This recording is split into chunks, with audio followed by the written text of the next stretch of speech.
Because if we don't find a way to bridge our differences, the differences really only get worse. David, over the last few years, I think everybody's observed what seems to be an increasing polarization in society, whether that's on social media, in government, in politics, even around the dinner table. And I wondered if you could talk a little bit about what exactly polarization is.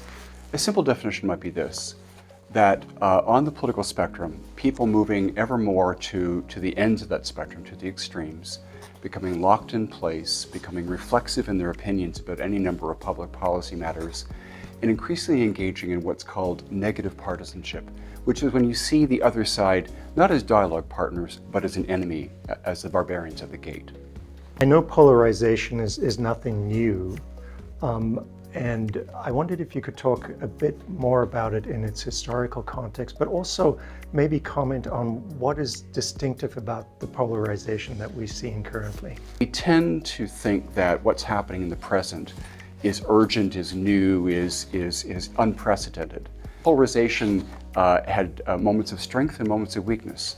In the 1930s, in the early 30s, when the Depression was hitting hard, polarization was strong. Under FDR and the building of the welfare state, it ebbed. World War II, people came together around a common purpose to fight the Axis threat. And then the affluent sort of post-war period, because there was money to spend and there was bipartisan sort of willingness to spend it, polarization was actually at a low ebb. But come the 1980s and the arrival of neoliberalism, and we trace a long arc from a kind of intense polarization that decade after decade becomes more and more powerful. And hence we find ourselves from the 1980s to now, in a time when polarization has become entrenched, has an infrastructure, has an incentive structure, and has really, I think, poisoned both American culture politically and also affected, say, Brexit and other countries in the Western world. In Canada, we are not immune to polarization either. I mean, we saw the trucker convoy last year, and we've seen other examples. I wonder if you could talk a little bit about the Canadian context and what you see here. We are a people that venerate peace, order, and good government, and that argues for a certain stability in our political culture, a certain Canadian collectivism, as you will, that looks skeptically on extremes and that tries to moderate that. And even in our parliamentary system, because of the discipline within caucus, outliers, people who take in moderate positions, are whipped into place and typically aren't allowed to stand up and monetize. Plus, we have much better campaign finance laws here than the United States.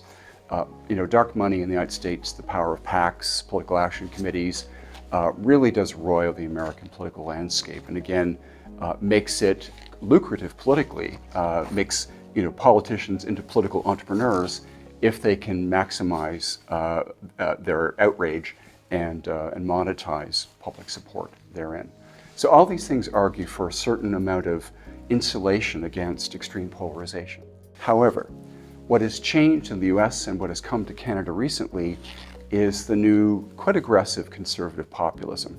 And I think the great test for us as Canadians is whether the populism we saw with the Freedom Convoy, we saw with Maxime Bernier's People's Party, we saw, although perhaps more intermittently, with Pierre Poilievre's candidacy and winning of the Conservative leadership, whether that becomes entrenched in part of Canadian political culture, or whether all those forces I argued that insulate us from hyperpolarization, hyperpoliticization, whether they hold and this populist and potentially polarizing moment does pass.